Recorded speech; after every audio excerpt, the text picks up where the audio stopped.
এই ইবাদতের মধ্যে যদি আরেকটা অসৎ গুণ রয়েছে, সেটি হচ্ছে রিয়া। ইবাদতের আরেকটি অসৎ গুণ, তার নাম রিয়া। বাংলায় একে বলে লৌকিকতা, লোক দেখানো। মানুষকে দেখানোর জন্য ইবাদত, মানুষকে দেখানোর জন্য নামাজ, হজ, কুরবানি, যাকাত, উমরা, বৎসরের পর বছর দান সদকা, এগুলো যদি মানুষের জন্য হয়ে থাকে, লোক দেখানোর উদ্দেশ্য হয়, তাহলেও এই ইবাদত কাল হাসরের ময়দানে বান্দার কোনো কাজে আসবে না। ফকি আবুল আইস সামরকন্দি রাহমাতুল্লাহি আলাইহি তানবিহুল গাফিলিন কিতাবের মধ্যে চমৎকার ভাবে তিনি উদাহরণ টেনেছেন, রিয়াকার ব্যক্তির দৃষ্টান্ত তিনি তুলে ধরেছেন। আবুল আইস সামরকন্দি রাহমাতুল্লাহি আলাইহি বলেন, রিয়াকার বা লৌকিকতাকারী ব্যক্তির ইবাদত হলো ওই ব্যক্তির ন্যায় যে ব্যক্তি তার টাকার থলেটাকে টাকা পয়সার পরিবর্তে ধুলো, বালু, পাথর, নড়ি গড়ি দিয়ে ভর্তি করলো। মানুষ মনে করবে যে তার টাকার ব্যাগের ভিতরে টাকা আছে, মূলত টাকার ব্যাগে টাকার পরিবর্তে ধুলো, বালু, পাথর কণা। এতে করে মানুষ শুধু মনে করবে যে সে ধনী, সম্পদশালী, কিন্তু ওই লোকটা তার বিপদের সময়, প্রয়োজনের সময় তার পকেটে, তার মানি ব্যাগে ভিতরে যা আছে ওইটা দ্বারা সে তার প্রয়োজন মেটাতে পারবে না।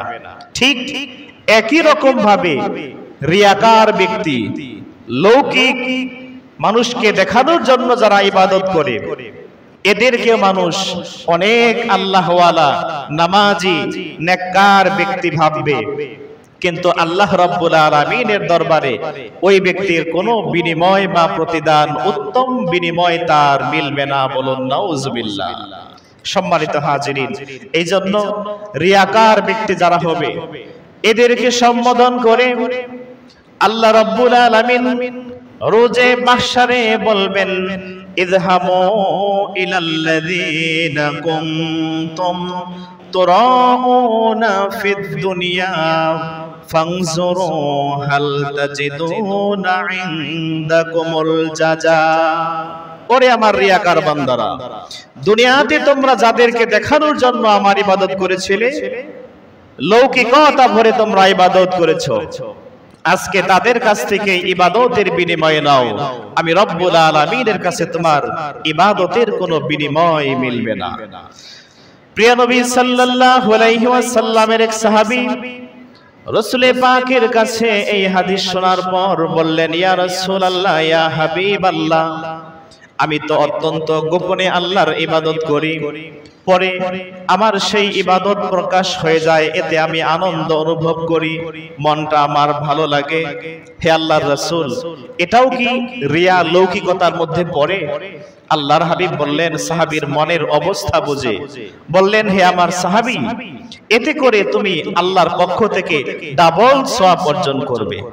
এক, তুমি গোপনে ইবাদত করেছো এটার জন্য, দ্বিতীয়ত তুমি গোপনে ইবাদত করেছো, এটা প্রকাশ পেয়ে গিয়েছে, এতে করে মানুষ তোমার ইবাদতের খবর সম্পর্কে জেনে অন্যান্য মানুষ যারা ইবাদত বুঝতো না, জানতো না, তারাও ইবাদত করার সুযোগ লাভ করেছে। এজন্য আল্লাহ তোমাকে ডাবল সওয়াব দান করবেন। বলুন সুবহানাল্লাহ। ইমাম মুসলিম রাহমাতুল্লাহি আলাইহি সহিহুল মুসলিমে লিখেন, আল্লাহর হাবিব বলেন, মান সান্না ফিল ইসলামি সুন্নাতান হাসানাতান ফালাহু আজরুহা ওয়া আজরু মান আমিলা বিহা বাদা। ইসলামে যে ব্যক্তি কোনো উত্তম ভালো কাজের নিয়ম, নীতি, পদ্ধতি, প্রথা চালু করবে, আল্লাহ পাক তাকে সওয়াব দান করবেন, এবং তার অনুসরণ করে যারা, তার পরবর্তী মানুষ যারাও এই নেক কাজ, ভালো কাজে অংশ নেবে, তাদের সওয়াবও সে অর্জন করবে। বলুন সুবহানাল্লাহ। ফকি আবুল আইস সামরকান্দি রাহমাতুল্লাহি আলাইহি তিনি তার কিতাবে লিখেন, আল্লাহর হাবিব সাল্লাল্লাহু আলাইহি ওয়াসাল্লাম সাহাবায়ে আজমাইনদেরকে সমবেত করে এক ভাষণে বললেন, সাহাবীরা আমার শোনো, আমি আমার পরবর্তী উম্মতের জন্য যে দুইটা গুনাহের জন্য যেই দুইটা মহা বিপদের আশঙ্কা করছি, প্রচন্ড ভয় পাচ্ছি, তার একটি হচ্ছে রিয়া, আর একটি হচ্ছে তার মনের ভিতরে গোপন শাহওয়াত প্রবৃত্তি। সাহাবায়ে কেরাম বললেন, ইয়া রাসূলুল্লাহ, ইয়া হাবিবাল্লাহ, রিয়া এটা আবার কি? আল্লাহ রাসূল বললেন, রিয়া হচ্ছে শিরকে আসগার, এক প্রকারের ছোট শিরক। অর্থাৎ আপনি মানুষকে দেখানোর উদ্দেশ্যে যদি কোনো আমল করেন, তাহলে এইটা কিন্তু আল্লাহকে খুশি করার জন্য হলো না, মানুষের জন্য হলো। ইবাদত হবে আল্লাহর জন্য, সেখানে যদি বান্দা বা মাখলুকের মধ্যস্থতা চলে আসে, তাহলে সেটা শিরকের পর্যায়ে চলে যায়। অথচ আমরা এই বিষয়গুলো খেয়াল করি না। ইবাদত করতেছি আমরা খুব ভালোভাবে, কাল হাসরের ময়দানে কিন্তু আমার সেই ইবাদত আমার নাজাতের ওসিলা হবে না। প্যারা হাজিরিন, ইমাম ফকি আবুল আইস সামরকান্দি রহমাতুল্লাহি আলাইহি চমৎকার একটি দৃষ্টান্ত দিয়েছেন। তিনি বলেন, আল্লাহর নেককার বান্দার কাছে কোন এক ব্যক্তি জিজ্ঞাসা করলো, হুজুর, আমি মুখলিস একনিষ্ঠ বান্দা কিনা, আমার ভিতরে রিয়া আছে কিনা, এটা আমি কিভাবে বুঝবো? মুখলিসটাকে আমি কিভাবে চিনবো? জবাবে আল্লাহর বান্দা বললেন, মানুষ তোমার প্রশংসা করলে, মানুষকে তুমি না জানিয়ে যেরকম ভাবে অপরাধ সংগঠন করো, গোপনে তুমি যেইভাবে আল্লাহর অবাধ্য কাজগুলো করো, এগুলো যেমন গোপন রাখো, তোমার নেক আমলগুলোকেও ঠিক তদ্রূপ ভাবে গোপন রাখো, তাহলে বুঝবে তোমার ভিতরে রিয়া নাই, কিছুটা ইখলাস রয়েছে। সুবহানাল্লাহ। তুমি অন্যায় পাপ কাজগুলো যেভাবে গোপনে গোপনে করো, আল্লাহর সাথে মহব্বত ও ভালোবাসার ইবাদতগুলো এইভাবে গোপনে করার চেষ্টা করো, তাহলে তুমি মুখলিসদের অন্তর্ভুক্ত হতে পারবে। আবুল আইস সামরকান্দি রহমাতুল্লাহি আলাইহি লিখেন, দুনিয়ার মানুষেরা, তোমরা যদি ইখলাস শিখতে চাও, লৌকিকতা বর্জিত ইবাদত আনয়ন করতে চাও, তাহলে ছাগলের রাখালের কাছ থেকে, উট ছাগলের রাখালের কাছ থেকে ইখলাস শিখে নাও। কিভাবে? রাখাল মাঠে ময়দানে সে যখন উট, গরু, ছাগল, ভেড়া, দুম্বা চড়ায়, নামাজের সময় হলে সে ওযু করে মাঠের মধ্যেই তার বিশাল উট ছাগলের পালকে এক পাশে রেখে কিবলামুখী হয়ে সে আল্লাহর নামাজে দণ্ডায়মান হয়ে যায়। ওই ব্যক্তির মনে এক বিন্দু পরিমাণও এরকম আকাঙ্ক্ষা থাকে না যে আমি নামাজ পড়ছি, এই ছাগল পাল, উট পাল, ভেড়া পাল, মেষ পাল, এগুলো আমার প্রশংসা করো। দুনিয়ার মানুষ, তোমরাও ঠিক একই রকম ভাবে এই রাখালের নিকট থেকে ইখলাস শিক্ষা গ্রহণ করো, মানুষের সামনে ইবাদত করো, কিন্তু কখনো প্রশংসা পাওয়ার ইচ্ছা পোষণ করো না, তাহলে কিন্তু সেটা ইবাদতটা ইখলাস বিহীন হয়ে যাবে, লিল্লাহিয়াত বিহীন হয়ে যাবে। সম্মানিত হাজিরিন, আবুল আইস সামরকান্দি রহমাতুল্লাহি আলাইহি তিনি তার কিতাবে আরো লেখেন যে রিয়াকার ব্যক্তি, একজন মানুষের ভিতরে লৌকিকতা, লোক দেখানো প্রবণতা, ইবাদত আছে কি না, এইটার 4টা আলামত।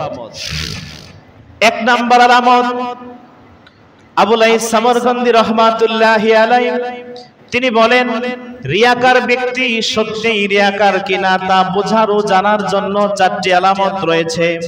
1 নাম্বার আলামত হলো, লোক চক্ষুর অন্তরালে ওই ব্যক্তি নেক কাজ ও পুণ্যের কাজকে তুচ্ছ তাচ্ছিল্য করে দেখবে।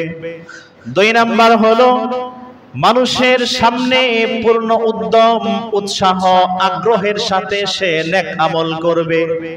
3 নাম্বার আলামত হলো, যেই কাজ করলে মানুষ তার ভূয়সী প্রশংসা করে, ওই কাজটা রিয়াকার ব্যক্তি বারবার করবে, মানুষের সামনে করবে। 4 নাম্বার হলো, যেই কাজ করলে মানুষ তার নিন্দা করে, তিরস্কার করে, ভৎসনা করে, ওই কাজ কম কম করে করবে। এই 4টা লক্ষণ যার মধ্যে থাকবে, ওই ব্যক্তি রিয়াকার, ছোট মুশরিক। আল্লাহ পাক এর দরবারে অনেক বড় বড় নেক আমল, এগুলো আল্লাহর কাছে একবারে জিরো হয়ে যাবে যদি আমলের মধ্যে লৌকিকতা থাকে। এজন্য অনেক বড় বড় নেক আমলকে নষ্ট করে দেয় রিয়া। হাসরের ময়দানে আপনি চিন্তাও করতে পারবেন না যে দুনিয়াতে এত নেক আমল করলাম অথচ আজকে এগুলোর ফলাফল একেবারে জিরো। আল্লাহ পাক সেদিকে লক্ষ্য করেই মহাগ্রন্থ আল কোরআনুল কারীমে বলেন, وَقَدِمْنَا إِلَى مَا عَمِلُوا مِنْ عَمَلٍ فَجَعَلْنَاهُ هَبَاءً مَنْثُورًا। রব্বুল আলামিন বলেন, রোজে মাহশারে বিচারের ময়দানে আমি আমার ওই সমস্ত বান্দাদের আমলের দিকে নজর দেব। নজর দেওয়ার পর আমি যখন দেখতে পারবো বান্দার নেক আমলগুলো লৌকিকতা রিয়া লিল্লাহিয়াত বিহীন হয়ে গিয়েছে, অতঃপর আমি তার আমলগুলোকে নিক্ষিপ্ত ধুলি কণার ন্যায় ধূলিসাৎ করে দেব, উড়িয়ে দেব। বলুন নাউজুবিল্লাহ। হাসরের ময়দানে আল্লাহ যদি আমার আপনার নেক আমলগুলোকে উড়িয়ে দেয়, তুচ্ছ হিসাবে আল্লাহ গ্রহণ করে, বাঁচার কিন্তু কোনো পথ নাই ভাইয়েরা আমার। এজন্য প্রত্যেকটা ইবাদতে হবে আল্লাহর জন্য, আল্লাহর ভালোবাসার জন্য।